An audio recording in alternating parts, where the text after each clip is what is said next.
moi, je reçois déjà beaucoup de patients qui ont subi des agressions. Je pense que c'est 80% des patients que je reçois. Ah ouais. L'immense majorité des jeunes, lors de leur première fois, vont mettre le préservatif. Mais par contre, quand on passe à la première fois avec un nouveau partenaire, là, ça tombe à même pas 50%. C'est une grosse chute quand même. Beaucoup les femmes qui vont simuler pour répondre au désir de l'homme. Il y a beaucoup d'hommes qui simulent. Et ça, c'est beaucoup moins dit. Est-ce que c'est encore possible? Est-ce que c'est devenu une utopie, la fidélité dans la société actuelle ou pas? Je crois à la fidélité, mais peut-être pas sur toute la vie. Ah, ok. Salut tout le monde, c'est Colin dans Extra. Aujourd'hui, je reçois un invité de marque parce que vous avez été nombreux à nous réclamer cette thématique dans l'émission. Alors, je reçois Céline Causse, qui est sexologue, qui est également psychologue, docteur d'ailleurs, docteur Céline Causse. Psychiatre, ouais. pardon. Médecin psychiatre, ouais. Et également autrice. Tu as déjà écrit 2 livres, notamment, qui vont beaucoup nous intéresser aujourd'hui. La sexualité masculine dans tous ces ébats et la sexualité féminine également dans tous ces ébats. Et je vais m'arrêter là dans la liste des nombreux projets que tu as qui sont en cours, mais passionnants. À mon avis, on va se revoir très prochainement pour les aborder. En tout cas, ce sera avec plaisir. Comment tu vas? Ça va bien. Je suis contente d'être ici. Oui, moi aussi, je suis très content. Beaucoup de périples pour organiser cet entretien, mais c'est avec plaisir. Quand on veut, on peut. J'ai jamais rencontré de sexologue de ma vie. Tu me diras si c'est un tort ou pas, parce que justement, je trouve que l'approche à la sexualité a changé au cours des dernières années. Comment se passe une première consultation d'habitude pour un couple? Est-ce que c'est pour régler un problème ou est-ce que c'est juste une visite de prévention, entre guillemets? Alors, il y a plusieurs cas de figure. Il y a les hommes qui viennent seuls pour régler un problème qui leur appartient, les femmes qui viennent seules également, et puis les couples. Moi, je ne reçois jamais les couples ensemble. Je l'ai fait au départ, quand j'ai commencé à exercer. Et puis, rapidement, je me suis aperçue que la parole n'était pas libre, qu'en plus, en général, quand les couples consultent, c'est parce qu'ils ont vraiment des problèmes de communication, et notamment en termes de sexualité. Et donc, même devant le sexologue, ces problèmes de communication sont toujours présents. Et donc, rapidement, je me suis mis à voir les couples séparés. Donc, en général, je les vois toujours séparés. Ça dépend des problèmes, mais en général, 1 fois par mois, successivement, l'un puis l'autre. Et on peut mettre en place, par exemple, des protocoles, des choses comme ça, pour essayer de faire bouger un peu les lignes. Mais en général, quand on voit les couples, c'est quasiment tout le temps pour un problème de décalage de désir. C'est-à-dire que l'un a plus envie que l'autre, ce qui donne de la souffrance pour les deux. Celui qui a envie se sent frustré en général, et celle ou celui, d'ailleurs, qui n'a pas envie, va plutôt éprouver de la culpabilité.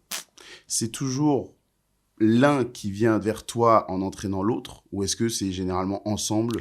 De plus en plus, je trouve que c'est les deux qui sont demandeurs.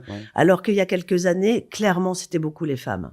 Moi, par exemple, je vois vraiment une évolution dans ma patientèle de sexologue, puisque je suis aussi psychiatre et psychanalyste, mais dans ma patientèle de sexologue, je vois vraiment une évolution. Aujourd'hui, j'ai quasiment plus d'hommes que de femmes qui viennent me consulter, alors qu'il y a quelques années, c'était 80% de femmes. Ça faisait partie de mes questions. Les hommes ont banni ce tabou-là, entre guillemets, d'aller parler, même à une femme, le fait de parler à une femme, c'est plus un problème pour eux? Beaucoup moins, visiblement, mais après, on est à Paris, donc on est dans des milieux où c'est plus facile, je pense, que dans d'autres. Et quoique, parce que je reçois aussi beaucoup d'hommes qui viennent pas forcément d'un milieu favorisé, par exemple, qui sont pas CS++, comme on pourrait s'y attendre dans une patientèle parisienne, qui sont parfois, qui parlent à peine français parce qu'ils viennent juste d'arriver en France, par exemple, qui sont beaucoup de patients qui viennent d'Afrique du Nord, par exemple, qui viennent me consulter. Donc, c'est assez divers, en tout cas, en termes de sociologie et de gens qui viennent consulter. Alors moi, comme je t'ai dit, t'es la première sexologue que je rencontre. Est-ce que c'est un tort ou pas? Est-ce qu'on devrait, dans notre vie de couple de tous les jours, ou même dans célibataire, aller voir quelqu'un pour exprimer nos doutes, nos désirs, nos angoisses ou pas? Si t'en as, oui, mais si t'en as pas... On en a tous un petit peu des questions qu'on se pose, des hésitations. Mais c'est-à-dire que ce qui va amener à consulter, c'est qu'on se sent en souffrance. Si on se sent pas en souffrance, je vais te dire, pas la peine d'aller consulter. Genre, il y a pas assez de médecins, il y a pas assez de psychiatres, il y a pas assez de psychologues, donc on va pas on va pas tous y aller. on va pas tous y aller, non. Okay. Donc si on se sent en souffrance, là par contre, oui, ne pas hésiter. Parce qu'il y a vraiment du travail qui peut se faire, il y a vraiment plein de choses qu'on peut mettre en place pour aller mieux, quel que soit le symptôme. Les thématiques abordées lors des premières séances, enfin, la motivation en tout cas, majoritaire pour venir te voir, c'est quoi? C'est de l'adultère, tu me disais, un problème, un décalage de désir, des frustrations. Les grosses thématiques qui reviennent le plus couramment, c'est quoi? Chez les hommes, c'est troubles de l'érection, éjaculation prématurée, voire de plus en plus addiction à la pornographie et éjaculation retardée. Éjaculation retardée. Oui, c'est-à-dire des hommes pour lesquels c'est impossible d'avoir une éjaculation lors d'un rapport, d'un rapport sexuel. Donc ça, c'est de plus en plus fréquent et c'est beaucoup en lien avec la pornographie. J'en connais des gens qui rapportent ça, c'est-à-dire que ils ont besoin de terminer tout seuls. Ils n'y arrivent pas pendant le rapport. C'est ça, ils n'y arrivent pas en rapport coïtal, dans le coït, dans le rapport sexuel. Ah, et donc c'est répandu ça. Et c'est de plus en plus. Ok. Les femmes, c'est la plupart du temps pour une difficulté à avoir des orgasmes dans le rapport sexuel, parce qu'en général, elles n'ont aucune difficulté à avoir des orgasmes en masturbation. Plus aussi pour des troubles du désir, c'est-à-dire qu'elles ont l'impression d'avoir moins de désir. Et les couples, ce que je te disais tout à l'heure, c'est quasiment tout le temps un décalage de désir. Ouais. D'accord. Voilà. Il est toujours dans le même sens, le décalage du désir. On va en parler, le rapport à la sexualité, mais... De plus en plus, il y a plein de couples, c'est les hommes qui n'ont pas envie et les femmes qui ont plus envie. C'est pas toujours les hommes parce que on a une idée comme ça répandue que ce seraient les hommes qui seraient hyper demandeurs, qui seraient toujours demandeurs, etc. Et dans le besoin, qui auraient un besoin sexuel. Ça c'est pareil, c'est un mythe ça qu'il faut c'est un mythe. Ouais. On n'a pas de besoin sexuel, c'est une envie, mais on n'a pas de besoin. Ah mais clairement. Tu peux vivre totalement sans sexualité, sans qu'il y ait aucun problème. Okay. Donc la sexualité n'est pas du champ du besoin, c'est du champ de l'envie et du désir. La question de la frustration qu'on peut avoir quand on n'a pas ce qu'on veut, c'est-à-dire qu'on n'a pas le rapport que l'on aimerait avoir, le rapport sexuel, ça parle d'autre chose, ça parle pas du tout de sa sexualité, ça parle de son rapport aux autres et au monde, et beaucoup plus de cette difficulté que l'on peut avoir de ne pas avoir tout de suite ce que l'on veut. Donc de notre rapport à l'immédiateté et au pouvoir, quoi. Oui, on veut tout de suite que ce soit parfait, comme un enfant, chimie, mais comme un enfant de 3 ans qui veut sa glace et que sa mère refuse de lui acheter, quoi. Et qui pique une crise. C'est un peu ça, quoi. C'est un trait de caractère qu'on retrouve beaucoup dans notre société quand même. C'est parce qu'on est dans une société cette société hyper moderne, c'est une société de la consommation, de l'immédiateté. Il faut avoir tout de suite, comme on a envie que ce soit. Oui, donc il n'y a pas de travail sur le chemin. En général, on aborde ça. Il n'y a pas de lenteur. Il n'y a plus de lenteur. Et ce qui fait un tort énorme au désir, d'ailleurs. Parce que le désir, pour qu'il émerge, il lui faut du temps. Et on n'a plus ce temps, on ne prend plus ce temps. J'ai entendu dans des podcasts, parce qu'évidemment, en préparant ta venue, j'ai regardé un petit peu ce qui se fait d'ailleurs, les questions posées. Il y a des femmes, c'est revenu souvent dans ce discours pour moi, le désir commence dès le début de la journée. À te voir te préparer, t'apprêter. C'est clair qu'une femme, potentiellement, ou un homme même, parce que je dis une femme, parce que dans la majorité, les femmes sont un peu plus apprêtées que les hommes, même si la tendance a un peu changé. Mais que c'est vrai que voir un homme se préparer, se faire beau, s'entretenir un petit peu pour aller travailler, les attentions portées même dès le matin, même si on va plus se voir de la journée, ça compte dans l'envie au moment où on va se retrouver. Un petit message, une attention dans la journée, qui n'est pas forcément un message coquin, mais une attention, ça aide à construire le désir pour quand on va se retrouver potentiellement le soir. Oui, parce qu'on imagine toujours dans le couple qui dure, notamment dans le couple qui cohabite, que le désir doit être comme ça, immédiat, spontané. Or, le désir se construit et le désir s'anticipe. Et quand on se rencontre, par exemple, dans le couple au tout début, où il n'y a jamais quasiment de problème de désir, pourquoi ? Parce qu'on passe notre temps à anticiper la rencontre avec l'autre. On n'habite pas ensemble, on se connaît à peine, tout notre esprit est concentré sur l'autre et on passe notre temps à anticiper la rencontre. Et on passe notre temps à se dire comment je vais m'habiller, est-ce que je vais lui plaire, etc. Donc, on a l'autre en tête en permanence. Quand on est dans un couple qui dure, c'est vrai qu'on c'est un peu différent. Il y a plein de choses qui se passent. On a les enfants, le travail, etc. Donc, l'idée, c'est d'arrêter de penser qu'à ce moment-là, le désir doit être spontané. Ce n'est pas possible. Il faut l'anticiper. Il faut pouvoir anticiper Donc, on ne doit pas changer d'attitude. C'est-à-dire que ce soit pendant la période de découverte au début de la relation ou après 10 ans de relation, on doit garder la même attitude. Préparer une rencontre. Oui, anticiper. D'accord. Anticiper les rendez-vous amoureux. Et ça, c'est pas un tue-l'amour, ça. De dire, par exemple, dans l'agenda, comme on se le dirait à l'époque, alors, quand on se rencontre, on se dit pas, on va coucher ensemble tel soir. Mais non, on se dit, on va se donner rendez-vous. Voilà. Et là, on peut très bien continuer dans le couple qui dure à se donner des rendez-vous. D'accord. Des rendez-vous de couple amoureux. Donc, dans le calendrier, devoir écrire ce soir rapport sexuel, c'est pas un tue-l'amour, ça. Ah, mais c'est pas ce soir rapport sexuel, c'est ce soir, je prends un moment avec mon chéri ou ma chérie pour un partage. D'accord. Qui va pas forcément aboutir d'ailleurs à un rapport sexuel. En tout cas, pas forcément, mais on met quand même des pierres là pour arriver à un moment d'intimité. De toute façon, l'intimité sexuelle se nourrit d'intimité émotionnelle, c'est vrai. Notamment chez les femmes, parce que les femmes sont beaucoup plus proches de leurs émotions que les hommes. Et les hommes sont beaucoup plus proches de sont beaucoup dans un rapport qui va être pulsionnel. Et donc, ils vont agir comme ça sur la pulsion. Et c'est d'ailleurs pour ça qu'ils ont beaucoup plus de frustration que les femmes. Mais ce qui fait l'intimité, en général, et ce qui fait une intimité satisfaisante, c'est l'intimité émotionnelle. D'accord. J'ai pas mal de questions sur justement ce rapport-là, le rapport à la sexualité. Parce que quand j'ai parlé dans mon entourage du fait que j'allais te recevoir, j'étais curieux des doutes que peuvent ressentir chacun, que ce soit des hommes, des femmes, des couples, peu importe. Et il y a un premier sujet déjà qui a été abordé notamment par les femmes, c'est le rapport au préservatif déjà. Ouais. C'est très important pour moi d'en parler parce qu'il y a un aspect aussi éducatif, mais dans la majorité des femmes qui m'entouraient, quand on en a parlé, elles me disaient, la majorité du temps, l'homme ne sort pas de préservatif. C'est toujours moi qui dois le demander. C'est toujours dans une position un petit peu en plus délicate. Quand t'es jeune, ça casse l'ambiance. C'est déjà casseur d'ambiance de parler du préservatif, de le mettre, etc.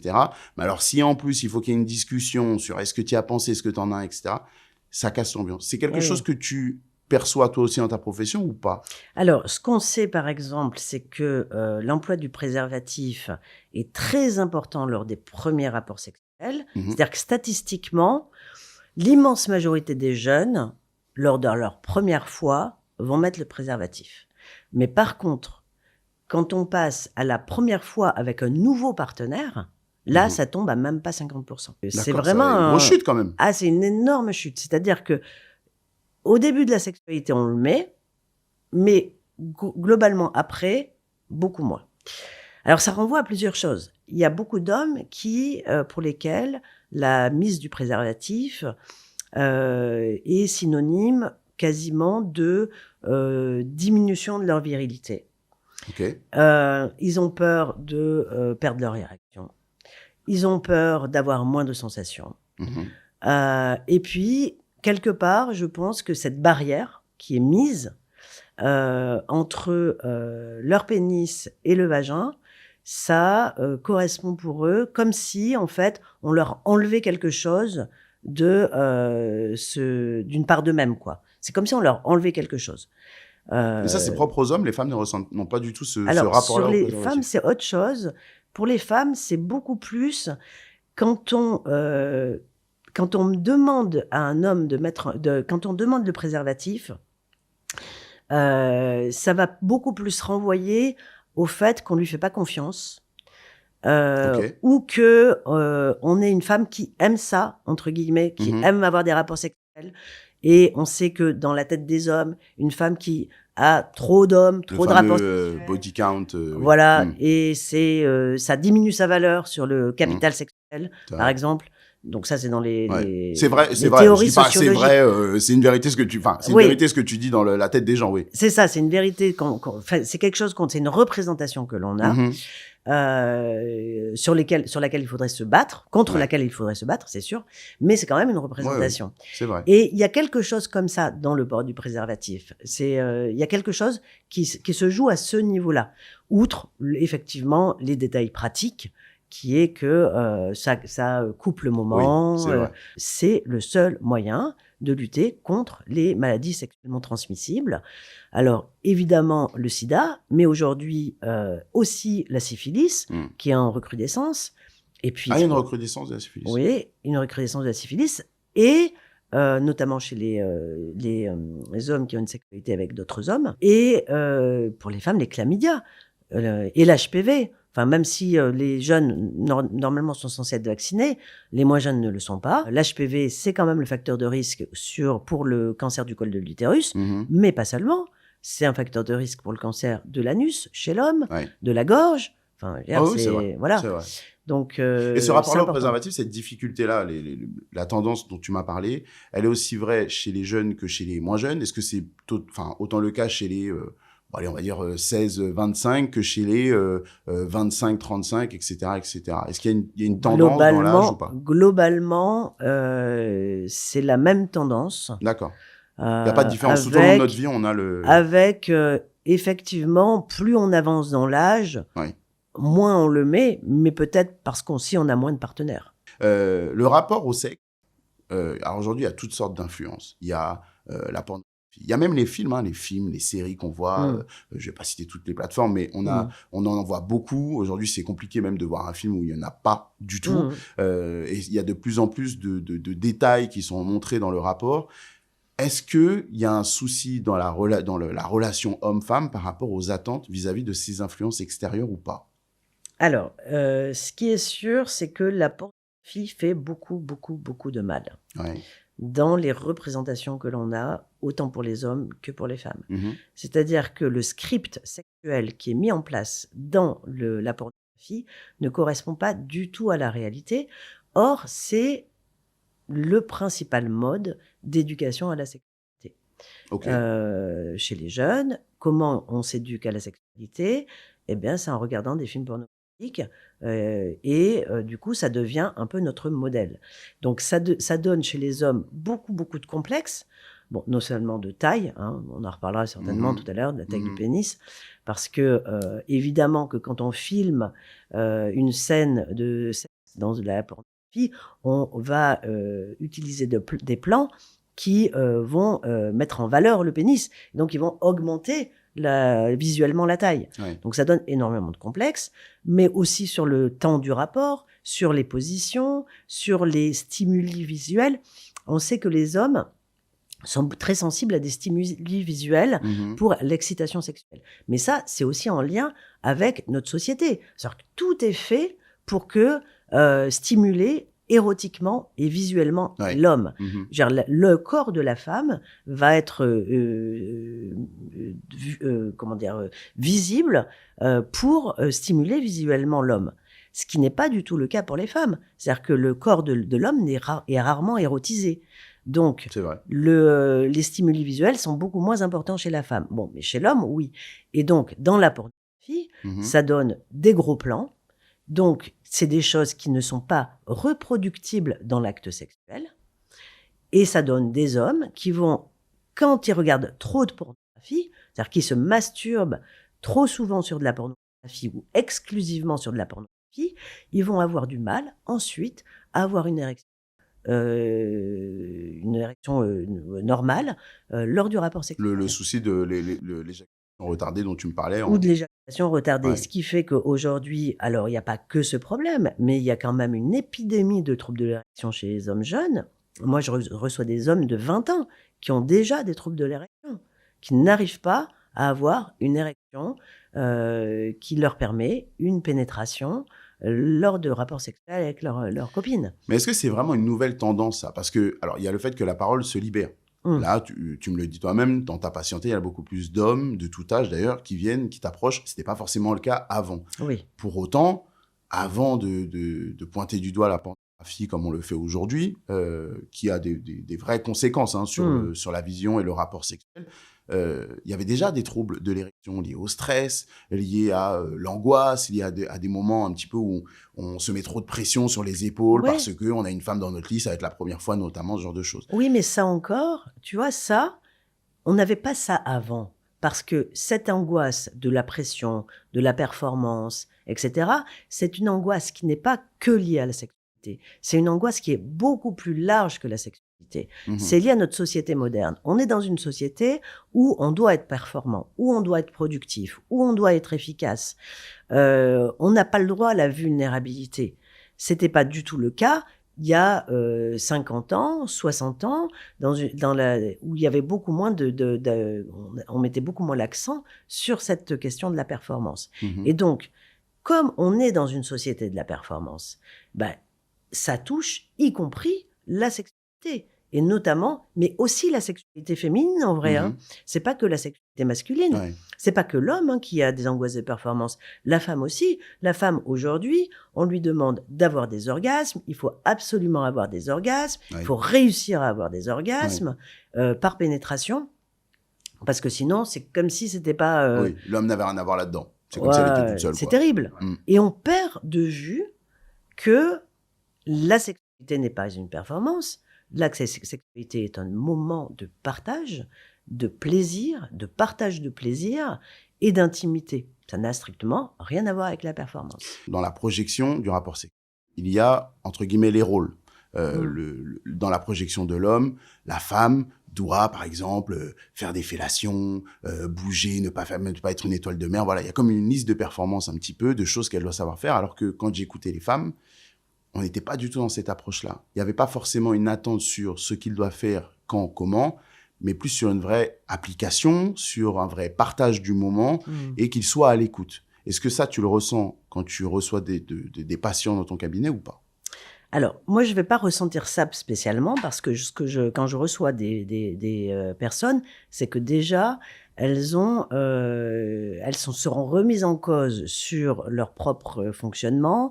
Elles sont en souffrance. Ces hommes, par exemple, qui vont avoir des scripts en tête assez particuliers, enfin, toujours les mêmes en général, et très hérités de la pornographie, où on commence par une fellation, ensuite on fait le rapport sexuel, voire vaginal, voire anal, etc. Ça, je vais pas voir ce type de personnes. Parce qu'elles te consultent pas, parce qu'elles sont, tu n'es pas confronté à elles, entre guillemets, dans ton travail. Voilà, c'est ça. Elles me consultent pas. Mais ce que je vois beaucoup, c'est beaucoup les femmes qui vont simuler, par exemple, pour répondre au désir de l'homme, pour ne pas le vexer sur sa virilité, par exemple. Un homme qui va être dans la performance, il va avoir besoin de sentir qu'il fait jouir la femme. Donc, comme la pénétration n'est pas le meilleur moyen de faire jouir une femme, et loin de là, la plupart des femmes n'ont pas forcément d'orgasme par pénétration. Donc, ce qu'elles vont faire pour rassurer l'homme, elles vont simuler. Elles vont simuler l'orgasme. Mais ce qu'on sait moins, c'est qu'il y a beaucoup d'hommes qui font aussi ça. C'est-à-dire que il y a beaucoup d'hommes qui simulent. Et ça, c'est beaucoup moins dit. Parce qu'on sait que orgasme et éjaculation, ce sont deux mécanismes physiologiques différents. L'éjaculation, c'est dans le corps, c'est au niveau génital. Et l'orgasme, c'est quand même un phénomène physiologique beaucoup plus général et notamment cérébral. Donc, on peut très bien avoir des éjaculations sans orgasme, comme on peut avoir des orgasmes sans éjaculation. Donc, il y a des hommes qui ont des éjaculations, mais qui n'ont pas d'orgasme, qui vont quasiment simuler. Mais il y a même des hommes, quand on leur demande, qui ne savent pas s'ils ont des orgasmes ou pas. Comment on sait si on a eu un orgasme ? Comment on le sait ? Parce qu'effectivement, dans la tête de la majorité des gens, on a terminé, on a eu un orgasme. C'est ça. Voilà. C'est automatique dans tout rapport, du coup, entre guillemets, à part dans le cas des éjaculations retardées, comme tu m'as expliqué, c'est le cas. Alors, comment est-ce qu'un homme, j'aime pas dire comment est-ce qu'un homme, parce que bon, la femme aussi a des orgasmes, elle n'a pas forcément d'éjaculation non plus, mais elle sait qu'elle a eu un orgasme parce qu'on est plus dans l'éducation vis-à-vis de ça. Et encore, il y a des tas de femmes aussi qui ne savent pas si elles ont vraiment eu des orgasmes ou pas. Alors comment on le sait qu'on a eu un orgasme ? À quoi ça se sent ? À quoi ça se voit ? Comment on le sait ? Le signe de l'orgasme, c'est quand on a la réponse physiologique, donc la réponse sexuelle à plusieurs étapes. On a la montée de l'excitation, la phase de plateau, et à la fin de la phase de plateau, qu'on peut moduler d'ailleurs en fonction par des exercices de respiration, de contracture du périnée, etc. Oui. On peut moduler la durée de la phase de plateau. Quand on se connaît bien, en tout cas, on peut moduler ça. Et puis, à la fin de la phase de plateau, on a la décharge, on a donc la montée très vite et la redescente très vite. D'accord.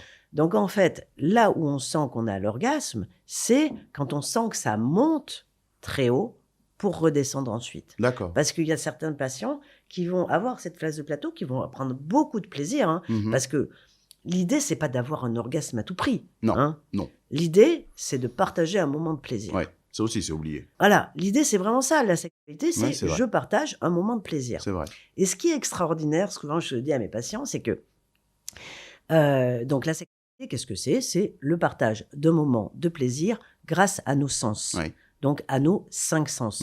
La vue, l'ouïe, le toucher, l'odorat, etc. Et dans la sexualité, ce que l'on fait, c'est qu'on pense que l'on est égoïste si on fait plus attention à ce que je ressens moi, C'est très vrai. plutôt que ce qu'elle ressent l'autre. C'est très vrai.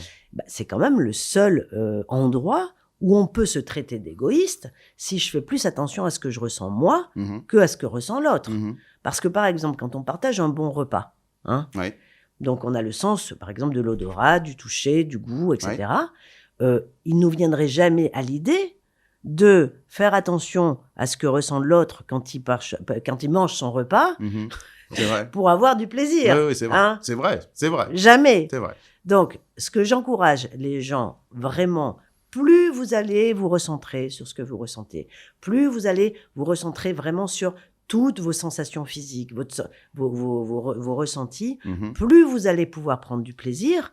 Et en réalité, plus vous allez donner du plaisir à l'autre de vous voir prendre du plaisir. Parce que tout ce qu'on a envie, évidemment que notre partenaire prenne du plaisir. Mais la seule façon de lui donner le plaisir, c'est de se concentrer sur son propre plaisir. D'accord. Apprendre à se connaître d'abord soi avant de... Eh oui, donc après, ça peut passer par la masturbation, mais ça peut passer aussi par une exploration avec son partenaire. Il ne faut pas hésiter à explorer son corps, le toucher, par des pressions, par des effleurements, mais le corps en entier. Ouais. Parce que notre sexualité aujourd'hui, elle est beaucoup trop génitale. C'est-à-dire qu'elle est centrée sur le sexe. Ouais. C'est limité. La sexualité, c'est pas que ça. Non. C'est le corps en entier et la tête. Et c'est la connexion, et c'est les émotions. Oui, c'est loin vrai. d'être juste le sexe. Ouais, Quoi. c'est vrai. On a tendance à oublier ça. Mais ça aussi, c'est, comme tu disais, l'influence du porno. Et oui, toute la pornographie est centrée sur la génitalité. Ouais, c'est vrai. Alors que, d'ailleurs, en parlant avec des femmes, il y a beaucoup de femmes qui consomment des romans érotiques. Oui. Et on est à l'opposé de ça. On est à l'opposé du visuel, on est à l'opposé de l'aspect centré comme ça sur la partie génitale. C'est émotionnel, c'est psychologique, et elles ressentent plus de plaisir à lire ça qu'à regarder un porno qui est... On va droit au but. L'état de la sexualité en France, à chaque fois que j'en entends parler, on me dit que c'est cata. Voilà, les gens font moins l'amour qu'avant, les gens se prennent la tête, les rapports sont de moins bonne qualité, pour toutes les raisons qu'on vient notamment d'énumérer ensemble. Ça va pas. Qu'est-ce qu'on fait? Est-ce que c'est vraiment la panique à bord? C'est quoi l'état des lieux? Je pense qu'il y a une récession sexuelle. Moi, je mets des guillemets sur la récession sexuelle parce que probablement ce que l'on est en train de vivre... Alors oui, il y a une crise de confiance globale. Hein. Genre les jeunes, c'est une crise de confiance globale dans l'avenir, en fait, avec la crise climatique, les crises politiques, le couple. On ne sait plus ce que c'est, qu'est-ce que c'est être en couple aujourd'hui. Est-ce que le couple est toujours un modèle? Comment on réinvente le couple? Est-ce qu'on reste dans des couples exclusifs ou pas? Et en même temps, la fidélité est toujours une valeur, valeur très forte dans les couples. Ouais. Les jeunes sont en train d'inventer de nouveaux modèles d'être ensemble. Donc, ces relations suivies avec sexe, sex friend, voilà, etc. Les trouples, il y a plein de choses. Les trouples, le polyamour, mais ça reste quand même à la marge, hein, malgré tout. Ce qui est très fort, en tout cas, c'est toujours l'idée du couple. Après, la récession sexuelle, ce qui est sûr, c'est que je pense que on est en train de remettre en cause cette société où on base la valeur sur la quantité. C'est-à-dire qu'aujourd'hui, encore, c'est plus je vais avoir de followers, plus avoir, etc. C'est la valeur d'une personne est liée à la quantité. C'est vrai. Or, évidemment que non, et que on est en train de faire un pas de côté pour remettre de la valeur sur la qualité. Et donc, on se dit que c'est pas parce que on va diminuer le nombre de nos rapports sexuels qu'on va être malheureux, mais au contraire, moins on aura de rapports sexuels, mais peut-être qu'on aura beaucoup plus de qualité et que ça va entraîner une satisfaction plus importante. Moi, je pense que c'est ça qui est en train de se passer. C'est-à-dire qu'on est en train de vouloir remettre de la qualité là où avant, on avait trop misé sur la quantité et qui, on le voit tous, n'est pas satisfaisant. Non. C'est pas satisfaisant. Et pour personne. Et en plus, à côté de ça, on a les femmes qui ont décidé, parce qu'elles ont ouvert un peu leurs yeux, et on a ouvert nos yeux, je me place dans le lot, sur le fait que on n'était pas obligé tout le temps de dire oui, qu'on avait le droit de dire non, qu'on avait le droit d'exprimer notre désir et de ne pas avoir envie. Donc, évidemment que là aussi, ça joue. Les femmes vont pouvoir beaucoup plus imposer leur rythme. Et donc, se sentir moins dans cette obligation à être tout le temps disponible pour l'homme. Donc, c'est peut-être ça aussi qui est en train de se jouer dans le... C'est ce que j'allais te demander. Quand tu me dis qu'on recherche de manière globale un peu plus, on est en train de se tourner vers la qualité plus que la quantité, est-ce que ça, c'est la même chose dans l'esprit des deux genres qu'on a? Est-ce que les hommes sont en accord avec ça, ou est-ce que c'est surtout parce que les femmes s'imposent davantage? Parce que c'est pas le cas tout le temps. Il y a des cas où, dans de nombreux couples qui m'entourent, la femme est plus en demande que l'homme. Oui. Donc ça, déjà, c'est une idée reçue qu'il faut complètement bannir des esprits. L'homme n'est pas forcément celui qui est dans la demande de rapports sexuels, le plus en tout cas dans le couple. Mais quand même, ça reste la majorité. Est-ce que c'est parce que la femme décide plus, a pris un peu plus de pouvoir dans ce rapport-là, qu'on est vers la qualité? Les hommes, quand je les écoute, souvent me disent, la majorité, moi, on le ferait tous les jours, ça m'irait très bien. La femme, rarement. D'ailleurs, même les femmes qui en demandent plus dans le couple me disent pas, je le veux tous les jours. Oui, parce qu'en fait, Alors, est-ce que c'est un rapport au genre ou est-ce que c'est un rapport au mode de fonctionnement? Mais ce qui est sûr, c'est que les hommes vont être élevés dans un rapport au corps qui est complètement différent de celui des femmes. Et quand je dis un rapport au corps, c'est-à-dire c'est également un rapport aux émotions. Parce que les émotions, c'est du corps. Les hommes sont éduqués à ne pas écouter leurs émotions. C'est tu dois avancer, tu dois faire les choses, c'est même pas mal, etc. Or, donc, du coup, ça leur donne un rapport au corps qui va être que dans le pulsionnel et le génital. Les femmes, beaucoup moins. Les femmes vont être beaucoup plus dans une écoute de leurs émotions. Alors, ce qui fait que, pour un homme, quand il n'écoute pas ses émotions, quand il n'a pas de rapport intime à lui-même, ce qu'il va imaginer, c'est que c'est la quantité qui va lui donner la satisfaction. Mais si on écoute les hommes, on le sent très bien que même la quantité ne leur donne pas la satisfaction. Alors, pour eux, au départ, ils vont mettre ça sur le compte du fait que c'est leur femme qui ne veut pas le faire tous les jours. Mais en vrai, même si les femmes voulaient le faire tous les jours, ça ne les rendrait pas plus satisfaits. Parce que ce dont ça parle, ce n'est pas du tout un rapport à la sexualité. C'est un rapport à la satisfaction du émotionnel. Okay. Et ils sont trop loin de leurs émotions. Ça fait partie des mots que tu retrouves systématiquement dans ta patientèle. Systématiquement. De toute façon, ce qu'il faut comprendre, c'est ce que je dis toujours à mes patients, c'est qu'il n'y a pas de troubles sexuels. Alors ça les énerve un peu. Ah oui, là, je t'avoue que je suis sur les fesses quand tu me dis ça. Dis-moi pourquoi. Ça les énerve un peu quand je dis ça. Parce qu'en fait, les hommes, quand ils viennent me voir, les hommes et les femmes, ils viennent me voir avec un symptôme, par exemple, un trouble de l'érection. Donc, ils ont leurs symptômes, le trouble de l'érection, et puis ils imaginent que je vais, en 2-3 séances, régler le trouble de l'érection. Alors, en général, par une pilule ou, ceux qui veulent pas prendre de pilule, en quelques exercices, quoi. Sauf que le trouble sexuel, le trouble de l'érection, par exemple, c'est toujours une loupe que l'on met sur son rapport au monde. Oui. En fait, c'est un symptôme, c'est-à-dire c'est un signe, c'est ton corps qui te parle de quelque chose dont tu n'as pas conscience, que tu ne veux pas voir et qui va t'obliger à voir. Alors, autant te dire que quand un homme a un trouble de l'érection, ça l'oblige à le voir. Ouais. Alors, il y en a beaucoup qui veulent pas voir et qui disent, hop, traitement. Mais du coup, je reçois des hommes ça fait 20 ans qu'ils prennent du Viagra. Tout le temps. Viagra ou Cialis, à tous les rapports. À 50 ans, 45 ans, ils viennent me voir en me disant j'en ai marre en fait. Je voudrais m'en passer. Et ouais, mais alors là, t'as perdu 25 ans pour travailler sur toi en fait. Parce qu'en fait, c'est un travail sur soi. C'est un travail sur soi de prise de conscience de quoi ça vient me parler. Donc un trouble de l'érection, c'est tout le temps lié à un problème psychologique, à un problème émotionnel. Alors, je ne dirais pas tout le temps. C'est-à-dire que, évidemment, je suis d'abord médecin. Donc, je vais d'abord éliminer un trouble physique. Mais c'est très, très rare. Et on le sait d'emblée, quasiment, qu'il y a un trouble physique. Quand il y a un trouble de l'érection d'origine physique, c'est bien souvent des troubles cardiaques, d'accord ?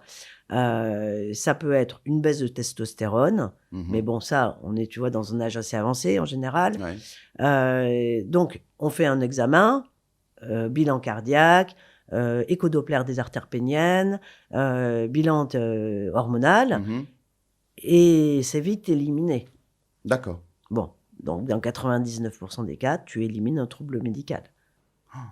Waouh, ok. Donc, et dans 90... dans la tête. Ah, mais c'est très souvent dans la tête. Chez les hommes jeunes, en tout cas, c'est quasiment systématiquement dans la tête. À la base, j'allais te parler, j'avais la première question qui me venait à l'esprit, c'était, avec toutes ces problématiques, comment est-ce qu'on fait pour croire encore à la fidélité alors qu'on est dans un truc de consommation et qu'on veut forcément du résultat tout de suite. Il y a un problème au lit avec mon partenaire, bah, je vais le chercher ailleurs. Avant ça, je vais t'énumérer quand même un autre problème qui est là. Comme ça nous permettra de faire un bilan complet avant de basculer sur la fidélité. Il y a les soucis de la taille. D'accord ? Comme tu dis, l'homme, très souvent, on a cette vision de il faut qu'il soit équipé. Il y a la taille qui va avec la pornographie. Tu me disais la façon dont c'est mis en valeur, notamment. Mais dans l'esprit de l'homme, mais même, je trouve, dans l'esprit de la femme aussi, il n'y a pas beaucoup d'attentes chez les femmes, mais il faut que ça fonctionne bien. Donc, même si c'est pas systématique, comme tu me disais, que l'orgasme féminin vienne de la pénétration, c'est même plutôt l'inverse, il faut quand même que ça marche. Alors, l'homme, on est dans la projection de ça. Quand il y a un trouble de l'érection, ou que j'ai un pénis trop petit, ou que j'éjacule trop vite, ça va pas, ma part, elle est pas remplie. Oui, parce qu'on est tous pris dans ces représentations qu'un homme, la virilité, se base sur la taille du pénis. Et c'est très, très fort. Mais c'est aussi quelque chose qui est très lié à notre société. Par exemple, dans l'Antiquité, les hommes virils avaient un petit pénis. C'est pour ça que dans les statues grecques, par exemple, les hommes sont représentés avec des petits pénis. Pourquoi ? Parce que on pensait à l'époque que plus le chemin pour aller pour sortir du corps, plus le chemin du sperme pour sortir du corps était court, plus l'homme était fertile.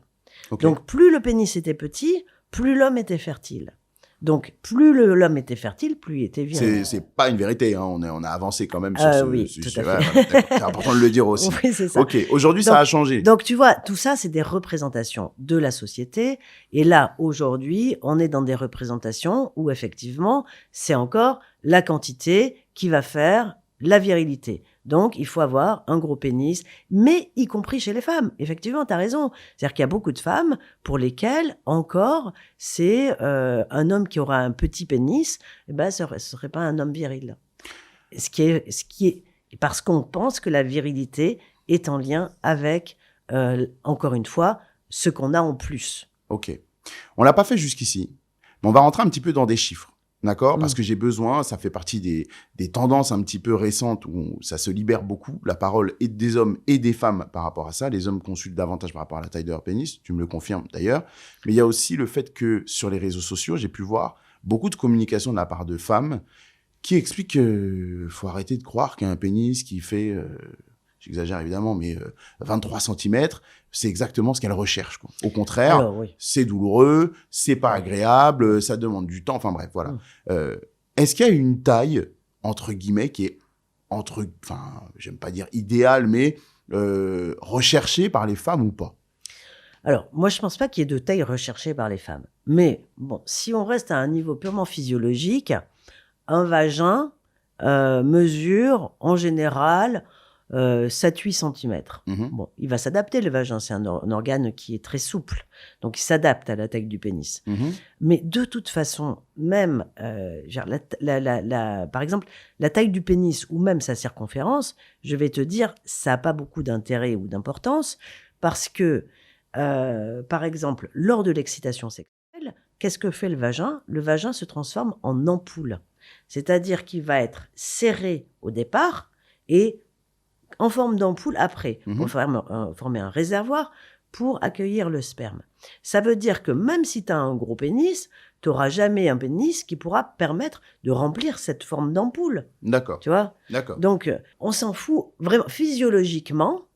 Alors, à part les pénis qui sont peut-être très très fins chez des femmes, avec des femmes qui ont peu de musculature du périnée, effectivement, là, on peut ne pas ressentir grand-chose. Ça peut jouer sur le plaisir. Parce que ce qui fait que la femme ressent des choses, c'est la possibilité qu'elle a de contracter son périnée sur le pénis en érection. D'accord. Et il faut qu'elles le sachent, ça, les femmes. Il faut qu'elles contractent leur périnée.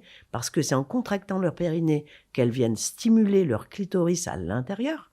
Donc, je rappelle, le clitoris, c'est un organe qui est composé par le gland. C'est la partie qui sort, qui est tout petit, mais c'est là où il y a la plus grande proportion de récepteurs au plaisir.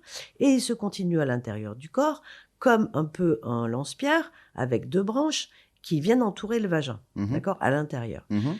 Et ce clitoris est entouré par les muscles du périnée. Donc, à chaque fois qu'on vient contracter le périnée, on vient contracter les muscles sur les corps érectiles du clitoris. C'est un peu l'équivalent de la main sur le pénis de l'homme. Tu vois, l'homme, pour stimuler son corps de pénis, qu'est-ce qu'il fait ? Il serre sur son pénis. Ben, la femme, pour faire ça, elle a ses muscles du périnée et elle contracte ses muscles du périnée sur le clitoris. Ça permet de comprendre quand même que, effectivement, il faut arrêter un petit peu avec cette idée d'il faut un gros pénis pour que je donne du plaisir à ma femme. Mais tu me parles de pénis trop fin. Il y a les pénis aussi jugés trop petits. Quand je dis jugés, c'est pas forcément simplement un avis. C'est aussi que dans les sensations, on le ressent moins si le pénis est trop petit. Ou, voilà. Dans la moyenne, pour que les gens se fassent une idée, parce que dans mon adolescence, moi par exemple, j'ai pas comparé tous les pénis qui pouvaient m'entourer. On se fait une idée. On est dans les doutes. On est dans forcément ce que j'ai sur mon corps, moi ça ne va pas. Donc on a ces complexes-là qui se mettent en place. Ça fait partie des questions. Comme je pense énormément d'ados, je me posais avant mon premier rapport sexuel. Est-ce qu'on a des chiffres, est-ce qu'on a des données pour que tous les jeunes qui peuvent nous écouter aujourd'hui arrêtent de psychoter sur la taille de leur pénis, alors dire j'ai un micro-pénis ou au contraire j'ai un pénis qui est trop gros? Les jeunes peuvent arrêter de psychoter parce qu'il y a une étude qui est sortie il n'y a pas très longtemps, alors bon, qui a été c'est une méta-analyse, c'est-à-dire une analyse de très nombreuses études récentes sur la taille du pénis. Et donc il semble que les tailles de pénis globalement augmentent, mais à peu près de 23 ou 24%. Enfin, c'est quelque chose. C'est important. Ouais, c'est quand même important. Globalement, les chiffres aujourd'hui sur les tailles de pénis moyennes dans le monde, c'est à peu près 9 cm au repos et 13 cm en érection. D'accord. Bon, ça, c'est les tailles moyennes. Mais il y a une variation individuelle qui est énorme.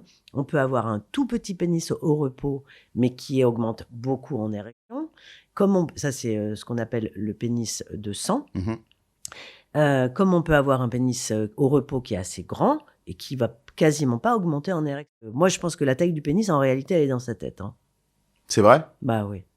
Pourquoi tu dis c'est dans la tête ? Parce que quand tu penses que tu as le pénis qui te convient, qu'il est bien comme il faut... Tu te poses pas cette question, quoi. Bah non, tu te poses pas ces questions. Alors là encore, moi, personnellement... De toute façon, les complexes, c'est toujours dans la tête. Oui, c'est vrai. Non, mais ça peut être joué influencé par les avis extérieurs, les données de la société, mais c'est vrai que c'est toujours dans la tête. C'est toujours dans la tête. T'as totalement raison. Et ça parle de quoi ? Ça parle surtout d'estime de soi, en vrai. Oui. Il y a la taille. Alors, la taille, les femmes abordent de plus en plus de sujets, comme je t'ai dit, en disant, il y a ça, il y a cette taille, voilà, c'est plus ou moins bon. En fonction de chacune, ça peut varier, ça peut changer. Il y a la forme. La forme du pénis.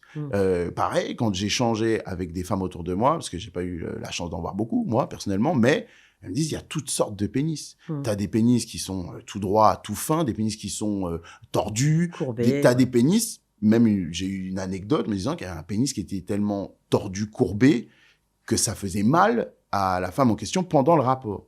Est-ce que ça représente une grande partie de la population? Qu'est-ce qu'on peut faire aussi quand ça nous arrive? Parce que, est-ce qu'il y a un moyen de remédier à ça? Est-ce que c'est le redresser? Est-ce que c'est une façon de pratiquer le rapport sexuel qui doit être un peu différente? Comment est-ce qu'on fait quand on se retrouve dans ce cas-là? Alors, il y a quand même peu de cas où le pénis est trop courbé pour permettre un rapport sexuel. D'accord. Ça arrive quand il y a une maladie qui s'appelle la maladie de la Peyronie, où il y a une zone de fibrose au niveau du pénis qui fait que le pénis se coude. Si on parle de courbure naturelle, c'est quand même très rare qu'il y ait des courbures qui arrivent, qui rendent impossible le rapport sexuel. Après, on s'adapte au niveau des positions, on fait en sorte que ce soit possible. D'accord. C'est pas parce qu'on a le sexe tordu que notre sexualité est foutue, quoi. Ah, pas du tout, non. Tu me parlais de la différence repos et en érection. Ouais. Ça, c'est pareil. Il y a une proportion, il y a une anomalie, il y a une exception ou pas? Ou est-ce que c'est une égalité, entre guillemets, dans les statistiques? Il y a des hommes qui sont avec le pénis de chair ou le pénis de sang, comme tu me disais. C'est à part égale, c'est quelque chose qu'il faut savoir, se connaître pour être rassuré, ou dans l'approche d'un rapport sexuel, ou pas du tout? Tu peux l'idée, c'est quand même de se sentir rassuré sur sa propre anatomie. Donc, plus on connaît de choses, plus on se sent rassuré.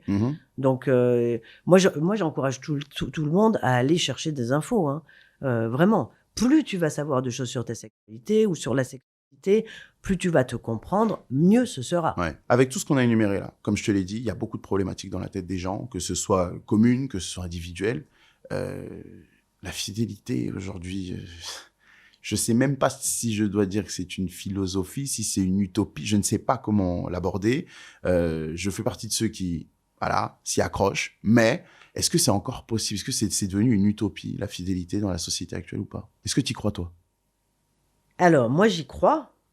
Je crois à la fidélité, mais peut-être pas sur toute la vie. Ah!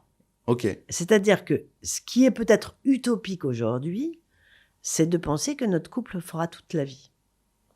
Ça, il faut arrêter d'envisager la vie de couple comme ça. En tout cas, la réalité nous montre que c'est quand même de plus en plus de couples qui durent 10, 15 ans, 20 ans, et qui ensuite se séparent, voire moins.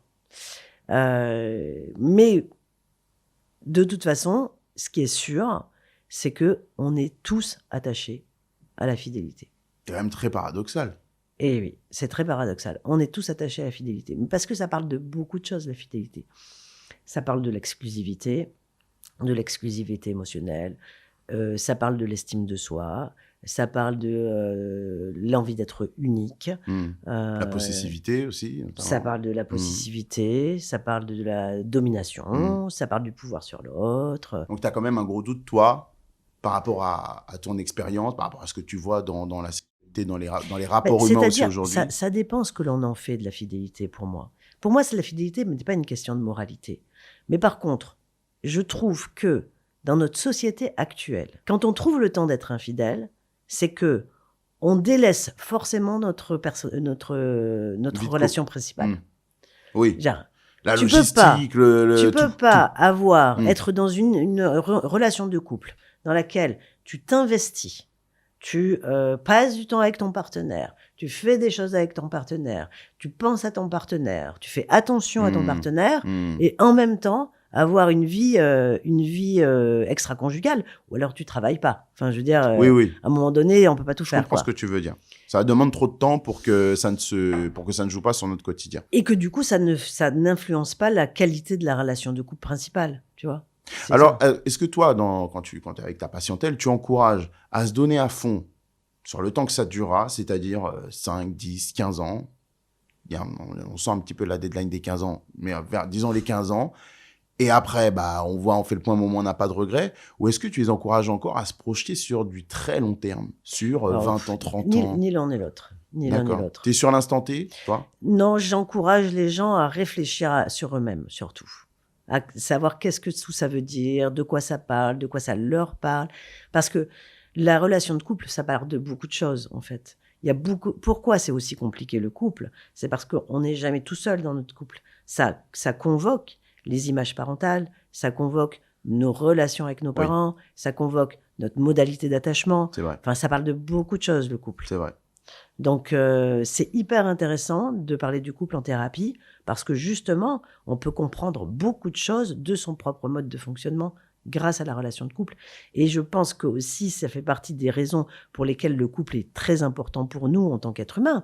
C'est parce qu'en vrai, ça nous permet de réparer beaucoup de choses. Oui, en étant confronté à quelqu'un d'autre au quotidien. On répète, à la fois on passe notre temps à répéter, mais l'idée, c'est qu'on cherche aussi à réparer. Malheureusement, il y a beaucoup de couples qui répètent plus qu'ils ne réparent. Mais on a tous l'idée que ça pourrait réparer. Le pourcentage de couples qui vient te consulter à cause d'infidélité, il est toujours aussi important. Ça reste toujours l'une des raisons principales pour lesquelles on te consulte. Alors, pas forcément. On ne consulte pas forcément pour l'infidélité. D'accord. Mais comme je vois les gens séparés, c'est quasiment tout le temps quelque chose qui est abordé.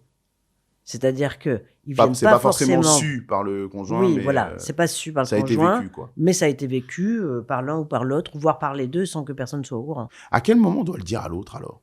Est-ce que c'est important ? Moi, par exemple, tout le monde fait les gros yeux quand j'en parle autour de moi en me disant ah bah écoute, ta femme, elle peut se permettre ce qu'elle veut. Mais je lui dis toujours, quand je vois les dégâts que ça peut engendrer, demain tu fais une bêtise. Tu couches avec quelqu'un d'autre, voilà. Tu le considères comme une bêtise. Hein. Quand je dis tu fais une bêtise, c'est que toi, tu le considères comme une bêtise parce que tu as envie de rester avec moi, que c'était un truc passager, voilà, tu l'as subi, enfin, tu l'as vécu, quoi. Je lui dis toujours, ne me le dis pas pour soulager ta conscience parce que, d'une, je ne suis pas sûr que ça la soulagera. De deux, ma perception de la chose, c'est, moi, je vis ma vie, je suis impliqué, je suis dedans, je t'aime, je suis heureux, on a nos enfants, tout va bien.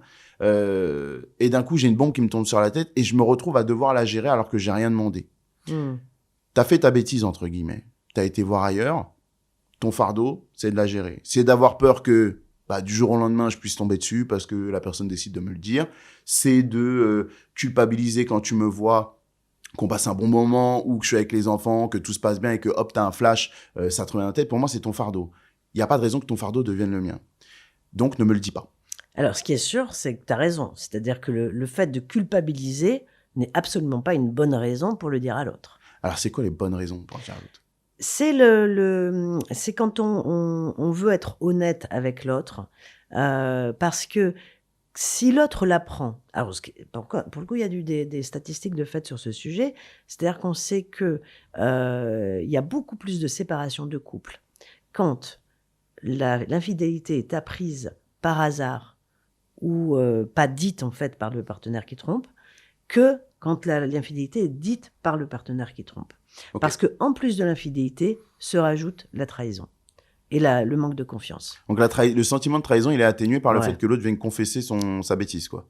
Alors, pas forcément sa bêtise, mais en tout cas sa relation parallèle. Parce qu'il y a plein de gens qui ont des relations parallèles et qui même se posent la question.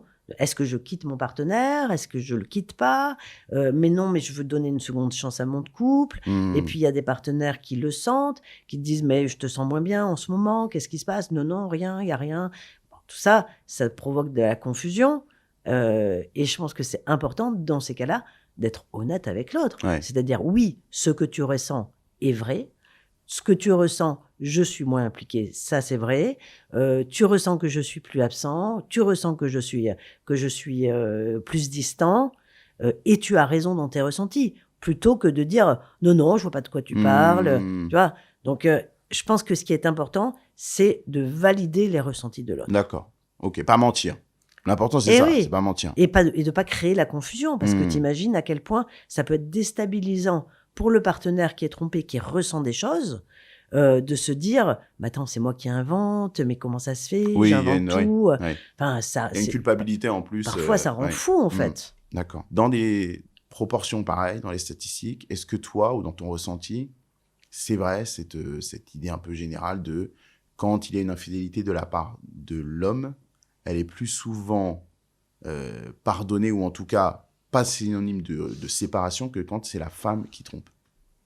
Est-ce que les femmes pardonnent, entre guillemets, mieux ou arrivent à reconstruire mieux que les hommes ? Moi, je dirais que ça dépend beaucoup aussi de la situation de la femme. C'est-à-dire que si c'est une femme qui est indépendante, qui a son salaire, sa vie, ce machin. Ah, ça rentre en considération. Ça. Mais bien sûr. Mais bien sûr.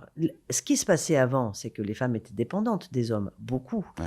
Il ne faut pas oublier quand même que le droit des votes des femmes est très récent. Très récent. Le droit d'avoir un compte bancaire. Hein, on n'imagine pas, nous, maintenant, aujourd'hui. Mais avant, les femmes n'avaient même pas le droit d'avoir leur propre compte bancaire. Elles travaillaient, tout l'argent allait à leur mari. Bon, donc ce qui va faire une grande différence, clairement, c'est quand la femme a les moyens de s'assumer seule. On accepte beaucoup moins de choses quand on a les moyens de s'assumer seul. C'est une donnée importante quand même. Bah ouais. C'est-à-dire qu'il n'y a pas que les sentiments, il n'y a pas que les émotions. Ce qui est terrible, en vrai. Ce qui est terrible.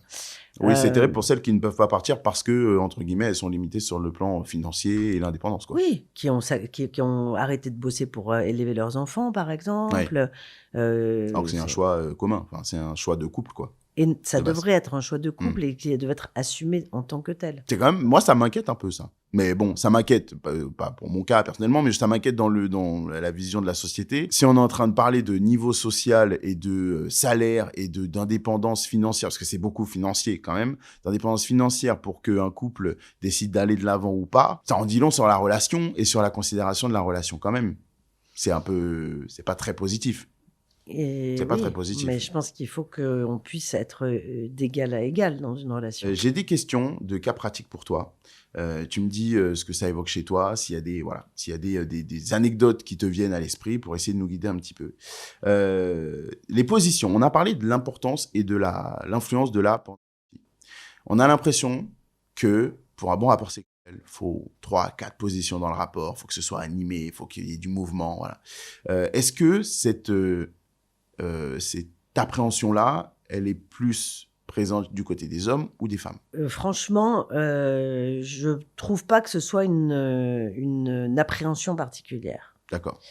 Par contre, ce qu'on sait, c'est qu'il y a des positions que les hommes préfèrent et des positions que les femmes préfèrent.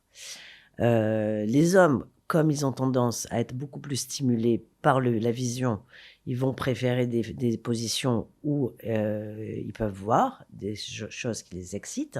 Donc, c'est aussi l'une des raisons pour lesquelles ils aiment beaucoup la levrette, par exemple.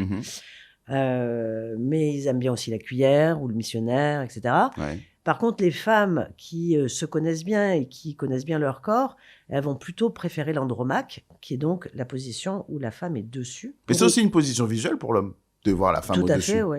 Pour une raison quand même qui est très simple, c'est que c'est une position dans laquelle la femme va non pas faire des mouvements de haut en bas, hein, donc de pénétration du pénis comme ça en aller-retour, mais des mouvements de bascule du bassin.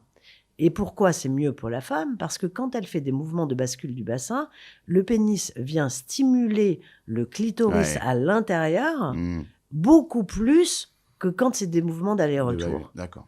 Donc, en fait, les hommes, il faut qu'ils sachent que c'est pas le marteau-piqueur qui va faire en sorte qu'une femme ressente des choses, mais c'est plutôt des mouvements de bascule du bassin et d'avant en arrière, en fait. De frottement, entre guillemets, quoi. Ouais, ou d'avant en arrière, de pression. De pression. Okay. Donc, plutôt l'andromaque chez les femmes, voilà. Ou le missionnaire, parce que le missionnaire, c'est aussi une relation, c'est une position où il y a une intimité visuelle, où on peut s'embrasser. Oui. Plus de câlins, voilà, d'accord. Les lieux les plus appréciés par les hommes ou par les femmes? Parce que, dans les discussions, encore une fois, autour de moi, le mec, il a ce truc de... Alors, ça dépend. Il y en a qui sont n'importe où, n'importe quand. Je te croise dans l'appartement, j'ai envie, boum, boum, c'est réglé. Il y a des femmes qui sont... J'en ai marre du lit. On croit que le lit est forcément mieux, alors que c'est pas forcément le cas. Debout, c'est agréable. Assis, c'est agréable. Pas forcément le lit. Et t'as les mecs qui, on mange, on regarde le film, on va se coucher, on fait l'amour, c'est ça que j'aime, rien d'autre. C'est quoi les lieux, les scénarios les plus appréciés par les hommes et par les femmes? Alors, tu parles là d'une sexualité non contextualisée. C'est-à-dire que... Je m'accroche. Tu imagines bien, dans le réel, t'as un couple. Ouais. En général, t'as des enfants. Ouais. Hein.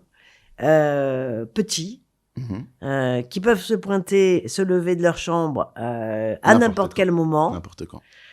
Ça réduit quand même beaucoup les possibilités. C'est vrai. Alors, quand on parle des lieux, est-ce que c'est dans le fantasme ou est-ce que c'est dans la réalité? Moi, je vais te dire, si on parle de la réalité, Je pense que les couples, déjà, s'ils arrivent à trouver un moment où ils arrivent à faire l'amour, où ils soient pas dérangés, où ils ont un peu de temps, ils sont contents. Ok, d'accord. Et donc, en général, c'est leur chambre fermée à clé. Ouais. Tu vois, c'est Pour pas... être sûr de pas être interrompu. Bah oui. Lumière allumée, lumière éteinte. Est-ce que ça plaît plus aux hommes, lumière allumée ou éteinte, et inversement? Donc les hommes, c'est lumière allumée puisqu'ils sont beaucoup dans le stimulation Dans le visuel. visuel, ouais. Et malheureusement, les femmes, il y a beaucoup trop de femmes, je trouve, qui sont pas bien dans leur corps et qui aiment pas être vues, qui passent leur temps qui veulent plus pas la lumière parce qu'en fait, elles passent leur temps à se demander est-ce que dans cette position, c'est bien, c'est pas bien, est-ce que il va voir ma cellulite, est-ce qu'il va voir mon sein qui pend, est-ce que si, est-ce que ça. C'est terrible parce que ça empêche complètement l'accès au plaisir. Si on est en train de se demander si l'autre, ce qu'il voit, ça lui plaît, mais les femmes, il faut qu'elles arrêtent. Parce que je n'ai pas jamais reçu un seul homme en consultation qui me dise qu'il n'aimait pas le corps de sa femme. Genre, ils aiment le corps de leur femme tel qu'il est, même s'ils ont pris du poids après les grossesses, même si elles sont pas parfaites. Même jamais j'ai entendu un homme me dire « je ne suis pas excité par ma femme à cause de son corps ». Jamais. Et le fait d'avoir la lumière éteinte, c'est pas aussi par ce côté émotion, sensation qui est plus présent chez la femme que le côté visuel chez l'homme, par exemple. Alors, la femme ne peut pas demander à éteindre la lumière parce qu'elle veut être plus dans le ressenti que dans le visuel. Alors, c'est rarement ça. Hein. Souvent, c'est le complexe. Ah bah oui. Parce qu'en fait, quand tu veux être dans ton ressenti, tu fermes les yeux. Les cas les plus inventifs, tordus de tromperie qu'on t'a confiés? Non, j'ai pas de cas... on te confie pas ce genre de choses, même si on te confie un adultère, on te confie pas ce qu'on a fait pour le mettre en place. Ah si, on me confie tout. On te dit tout. Ah oui, bien sûr. Les gens me disent tout. Et c'est souvent les mêmes façons de faire, les mêmes... Oui, il y a pas vraiment de trucs extraordinaires, tu vois. J'ai pas de trucs extraordinaires que les gens ont pu mettre en place. Mais oui, les gens me disent tout, oui, bien sûr. Okay. Mais par exemple, des femmes qui mettent des perruques, des trucs comme ça pour aller... pour pas être reconnues avec leur amant, par exemple, oui. Tu vois, c'est des choses... Je suis toujours surpris par le fait que la perruque fonctionne autant aujourd'hui. Ouais. Dans les pièges, pour moi, c'est vieux, mais c'est pas grave, ça fonctionne toujours apparemment. Autre question qui a été abordée, les aliments. Alors, les aliments. Alors... En fait, je te mens pas. Hein. Quand on a préparé cette séquence-là, on a, nous, l'équipe, réuni plusieurs questions avec des thématiques, voilà. Mais on a également fait participer le reste de la rédaction en se disant, bon, il y a peut-être des éléments qui vont venir pour lesquels on n'a pas forcément idée. Les aliments à manger pour améliorer, que ce soit les goûts, que ce soit les sensations, les performances, il y a cette légende-là. Est-ce que c'est vrai? Est-ce que c'est faux? Alors, il n'y a aucune étude scientifique à l'heure actuelle valide qui permettrait de dire qu'il y a des aliments qui augmentent la libido, par exemple. Okay. Voilà. Par contre, on sait très bien que, par exemple, pour l'homme, tout ce qui va améliorer la vasodilatation, puisque l'érection est un phénomène de vasodilatation, ça pourrait potentiellement favoriser l'érection. Mais ce n'est pas valide, enfin, ça n'a pas été validé par des études scientifiques. Donc c'est là le gingembre, tout un tas de trucs qui... Mais en vrai, la seule chose qui marche dans ces cas-là, c'est l'effet placebo. Mais ça peut vraiment bien marcher. Le fait de manger de l'ananas, est-ce que ça change le goût du sperme ou pas? Je te lance toutes les légendes, hein. Me juge pas, elles viennent pas de moi. Mais j'en ai entendu. Il n'y a pas d'études scientifiques sur le sujet. Donc, à part qu'on mette un panel de gens qui mangent de l'ananas, non mais tu t'imagines quand même.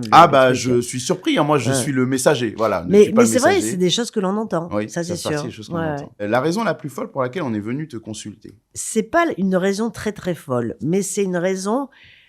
Je me suis dit. Vraiment, il y a une ignorance très importante en termes de sexualité. Un jour, un homme vient me voir parce que il a une nouvelle partenaire. Il doit avoir 55 ans. Il a une nouvelle partenaire et il vient me voir parce qu'il ne comprend pas qu'après avoir fait une fois l'amour, il puisse pas recommencer tout de suite. Donc, il a un problème. 55 ans? Ouais. Alors, je lui dis, mais vous ne connaissez pas la période réfractaire? Et il dit, mais c'est quoi ça? Ben, c'est le temps pendant lequel l'homme, après une première éjaculation, ne peut pas en avoir une deuxième, et que cette période réfractaire augmente avec l'âge, peut-être de quelques minutes chez les jeunes, après plusieurs heures, plus on vieillit, quoi. Ça peut varier, ça, d'une personne Voilà. à l'autre, ça varie d'une personne à Oui, l'autre. bien sûr. Ça varie d'une personne à l'autre et ça augmente avec l'âge, quoi. Pardonne la prochaine. Trop se masturber rend sourd. Alors, oui, bien sûr. Non, mais c'est quoi la légende derrière ça?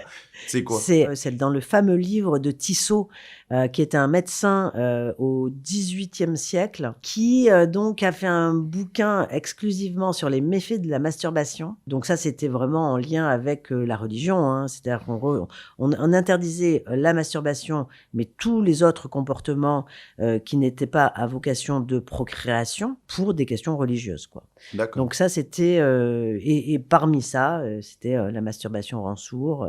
Donc, tout ce qui pouvait faire peur, en fait. À combien de fois on estime que on est trop dans la masturbation, qu'on est trop dans la consommation de porno? Est-ce qu'il y a un nombre de fois Non. Alors, il n'y inquiétant? a pas de nombre de fois. Par contre, il y a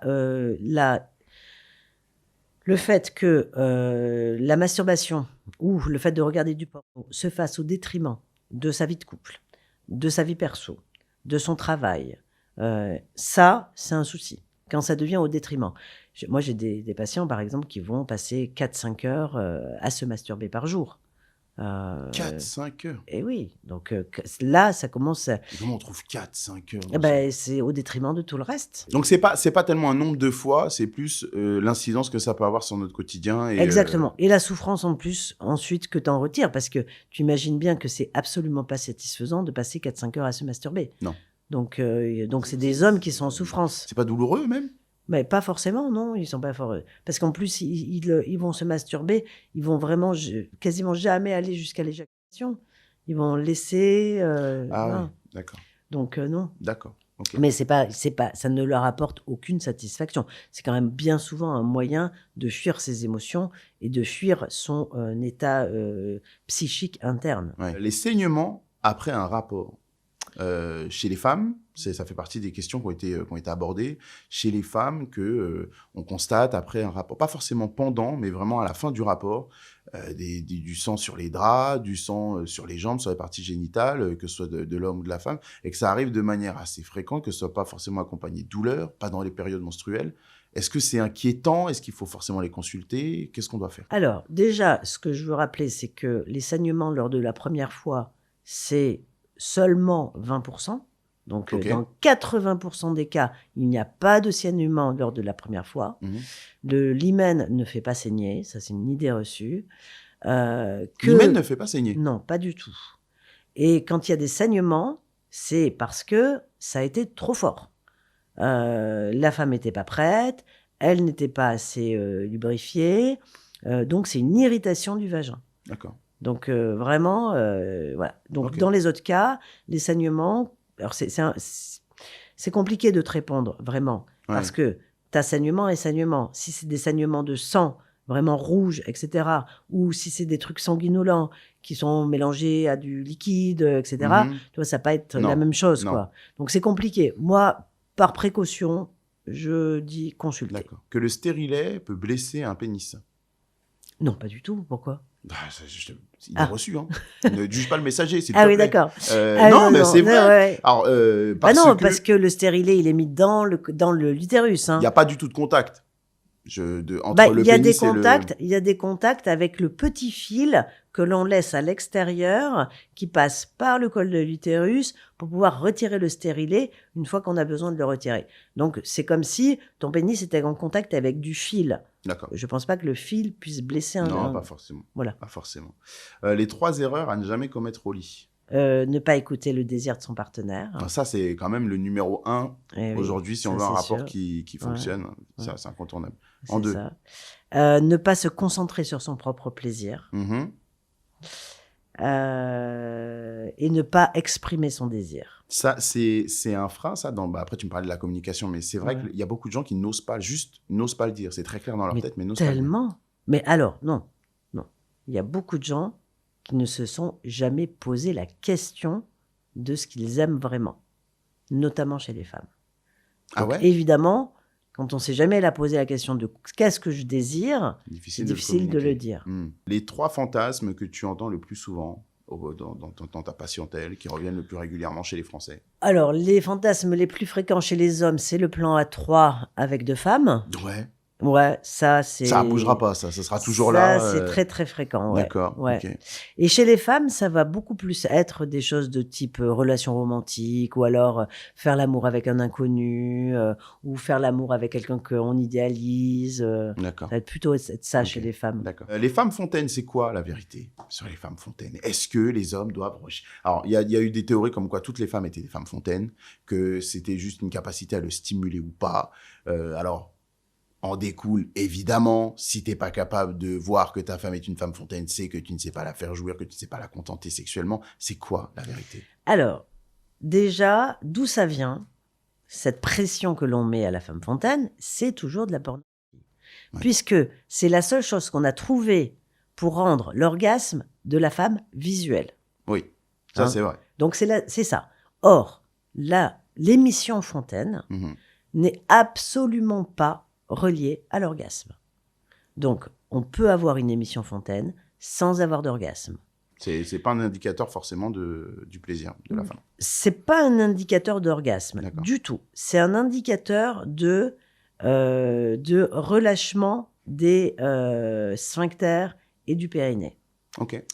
Donc, grosso modo, en pratique, si tu veux qu'une femme soit fontaine, il faut lui demander de pousser pendant la pénétration.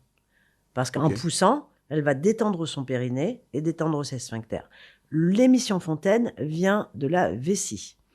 Dans l'excitation sexuelle, il y a une hyperfiltration glomérulaire, c'est-à-dire qu'il y a beaucoup d'eau qui passe dans la vessie, elle se remplit très vite.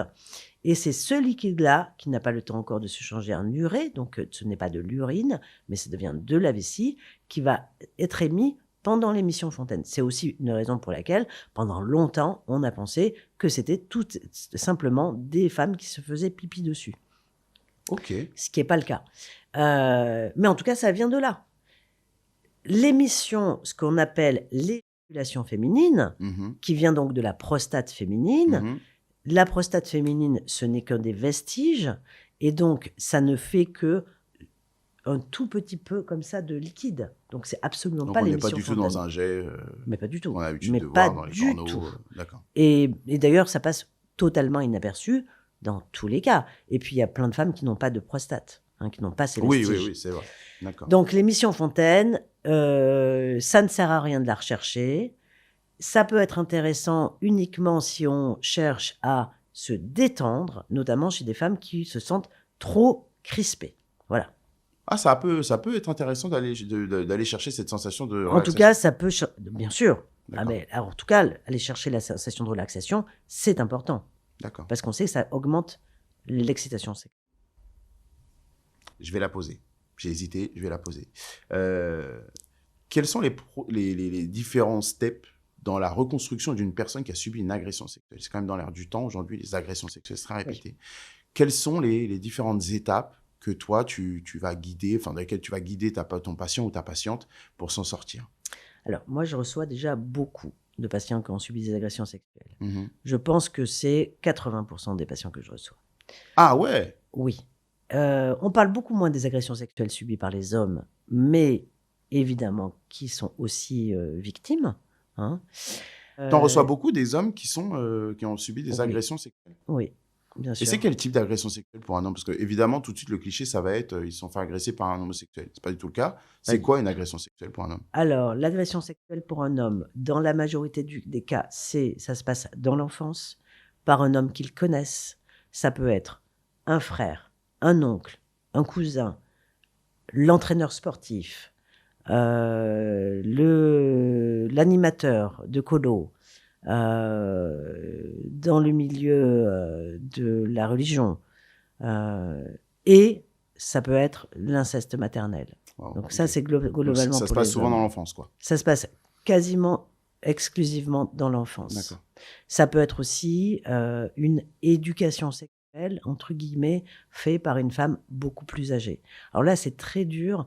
Vraiment, la particularité de l'agression sexuelle chez les hommes, c'est que c'est très dur pour eux de mettre des mots sur le fait qu'ils sont victimes. pendant très longtemps, ils vont penser qu'ils ont provoqué ça, que c'est eux qui sont à l'initiative d'eux. C'est une façon de se récupérer narcissiquement et d'éviter de trop souffrir. Donc, c'est très compliqué. Mais chez les femmes, on voit aussi le même système de défense.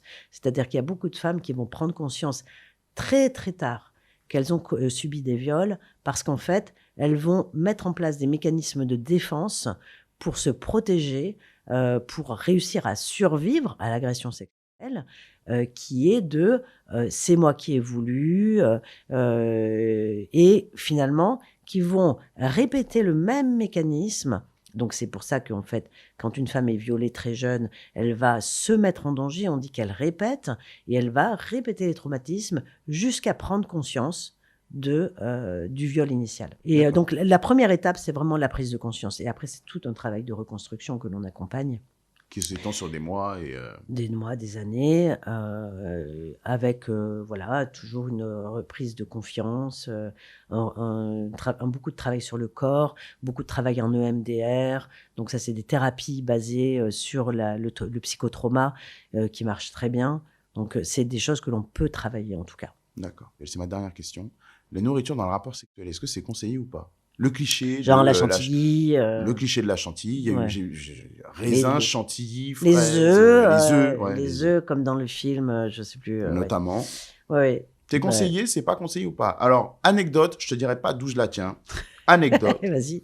Un jeune couple qui fait ça avec des raisins et qui se retrouve à l'hôpital à la fin parce que le raisin se retrouve bloqué dans le vagin de la jeune femme. C'est pour ça que je te pose la question, est-ce que conseillé, est-ce que dangereux ou pas? Alors là, oui, effectivement. Mais par exemple, le concombre dans l'anus qui se casse, et effectivement, non, ça, c'est pas conseillé. Hein. De toute façon, dans l'anus, il faut éviter tout ce qui peut pas être récupéré. D'accord.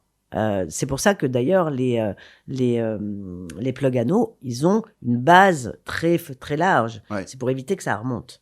Dans le vagin, c'est un peu différent parce que le vagin, de toute façon, il a un fond.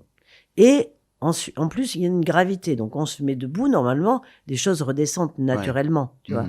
Donc, mais ceci dit, faut éviter d'aller mettre des choses qui pourraient apporter des bactéries, qui pourraient modifier le pH du vagin. D'accord. Hein, tu vois, Donc, on évite dans les parties génitales. Si on veut s'amuser avec de la nourriture, c'est sur le corps, mais on évite dans les parties génitales. Bah oui. Voilà. Puis sur la muqueuse, quoi. Enfin, je veux dire... Voilà, encore une fois, je suis le messager. Ne le juge pas. Ah, mais je te juge pas. Hein. Je sais que la sexualité, c'est le... Oui, on entend de tout. Mais on entend de tout, et puis c'est un sujet de fantasme absolu. Hein. Oui, de fantasme, de représentation. Je vais pas dire folie, mais de surprise parfois. De mythe. Mais voilà, donc j'avais beaucoup de questions à te poser. Merci d'avoir répondu à toutes mes questions. C'était très intéressant. Prie, merci. Pour les autres, n'hésitez pas, si vous avez des questions par rapport aux thématiques qu'on va aborder sur Extra, faites-nous part de tout ça en commentaire, sur Instagram, sur toutes les plateformes, que ce soit YouTube ou autres. On va toujours les lire avec beaucoup d'attention. Et comme aujourd'hui avec Céline, parfois, c'est un peu malaisant, mais tant pis, je m'y prête. Alors n'hésitez pas, c'est avec plaisir. On se retrouve très vite sur Extra avec d'autres invités extraordinaires comme Céline aujourd'hui pour vous régaler avec des anecdotes et des histoires en tout genre. Ciao.